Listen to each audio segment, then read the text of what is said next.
Well, over in Seattle, there was a peaceful demonstration of prayer for America's children over the weekend. And there were, as you might expect, Christians that gathered together and decided to pray.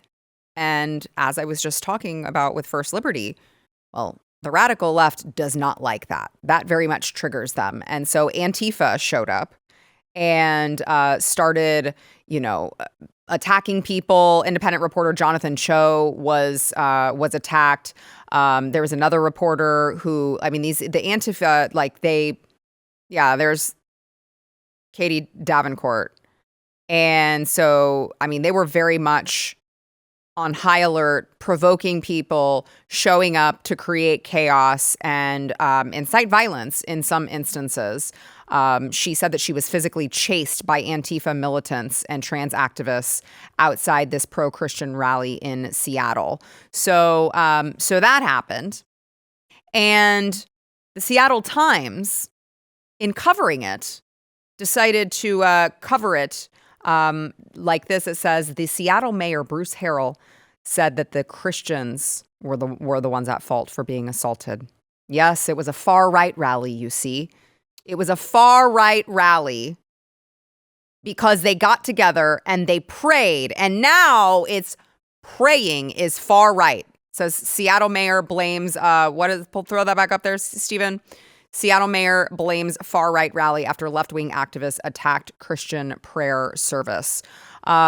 Because you're not allowed to do that in the LGBTQ neighborhood. Not allowed to do that. So, Jason, I know we were just talking about this before the break. It was a gay neighborhood, and they're not allowed to do that in gay neighborhoods, I guess, because it disturbs the demons. It isn't the gay neighborhood called Seattle? I thought it's called the West Coast. Yeah. Right? Yeah. The gay neighborhood known as the Western Seaboard of the United States. Yeah. We had this guy on Glenn Radio today, Alex Newman. You know him, journalist. He spent like a ton of years over in South Africa. We were talking to him about, the genocide, what people are calling white genocide with the farmers and everything. And he had a really interesting take on this. And he was talking about how, he was saying it's much even larger than just genocide against based on race over in South Africa. He said they're completely missing the political angle on this.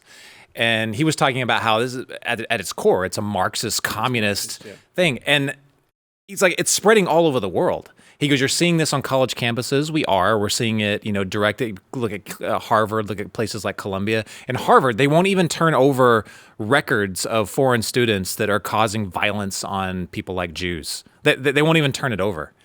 That's why they're getting their visa restrictions stripped. There are radicals within, our university systems. There are radical. That's probably all of the people that are doing this now in Seattle are probably graduates of some prestigious, college or whatever. Half of them are probably professors as well that all believe in this bull crap. Something is coming. I don't know when it is coming, but these are little signs of the larger explosion that's about to happen. Something is going to happen still. That has not gone away. I truly know. They know how laughable they are right now, how utterly destroyed they were in the last, election, how they completely lost the narrative. I think that just burns them, hotter, and they're going forward with whatever the heck they're gonna. This crap's. I think this came to a head during right in the beginning of the last Trump, presidency. That's when they felt, emblazoned to just really go after it. Attacking college campuses, people like Charlie Kirk, when they would speak, or Ben Shapiro. This is not going away, and it's going to get worse, and it's very, very worrying. It's also asymmetrical warfare, because if you look at what they're doing there, they're all masked up. You can't see who they are. I think that they are the fringe elements, right? I don't think it's the big bulk of people, but, the squeaky wheel gets the oil. Mm-hmm. And I think that they are agitators that know that if there's a response, because let's be honest, the majority of conservatives, or let's put it like this, the majority of veterans in this country who have gone to war and who are hard men are conservatives. They could deal with this in a day. Let's just be honest about this. This is taking massive amounts of restraint from the right every single day. and they want a response. It's like what they wanted on January. They want the response. They're going to get it at some point.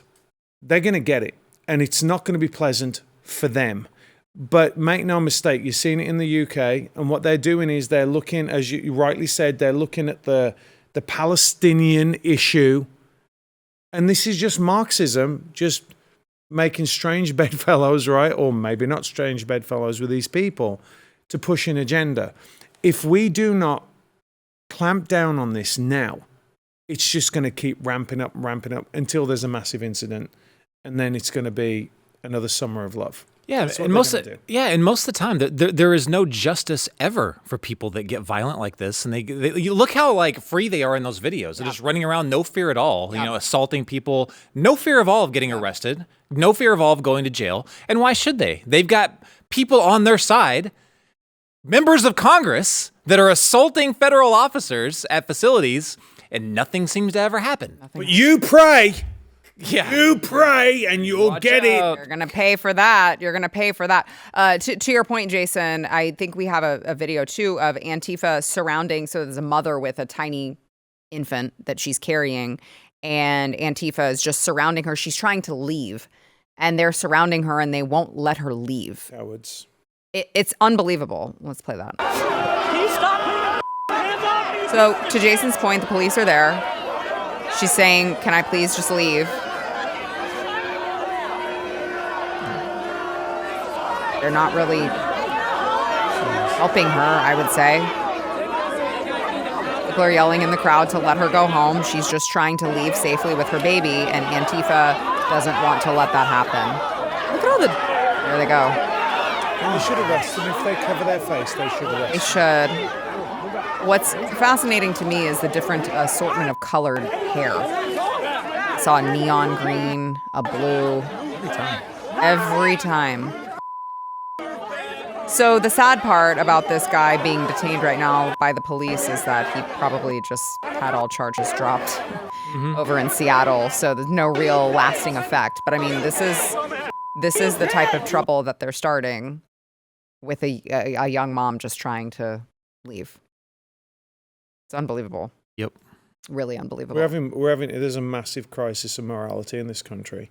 That should outrage everybody. There was a time when, even if you were on the opposite side of this, you would never do something like that. Right. Never, ever do something like that. Right. And this is where we are. Like you said, Jace, they're like radicals. I mean, these are seriously evil people. Yeah. If you like this clip and you want to see the full episode, click here. And if you want to subscribe to the channel, come on, you know you do. Click here.